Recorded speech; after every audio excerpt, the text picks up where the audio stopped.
Vote যদি জয়যুক্ত এবার না হয়, যদি না ভোট দিয়ে দেন ওদের কথা মতো, হ্যাঁ জামাত ইসলাম যদি আসে জামাত ইসলাম খারাপ হয়ে যাবে। কারণ মানুষের মন তো, আমরা চাই না মাইন্ডিং এর বাইরে কেউ যাক, সবাইকে বেঁধে রাখতে চাই। কেউ যেন একক সিদ্ধান্তে এই দেশটা চালাতে না পারে।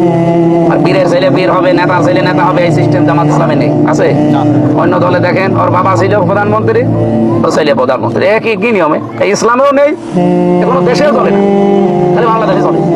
এই জন্যই এরা খারাপ হয়ে যায়। এই যে কোটি কোটি টাকা মালিক কাটিং করে কেন? মায়ের পাওয়ারে, বাবার পাওয়ারে, এই কারণে। আমরা আগামী থেকে এই সিস্টেম জামাত ইসলামীতে নেই।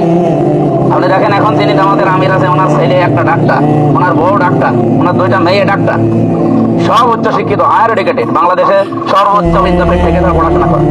কিন্তু না, কয় তারা তো আমির হতে পারেনি, কারণ যোগ্যতা না থাকলে জামাত জীবনও আপনাকে ওই জায়গায় বসাবে।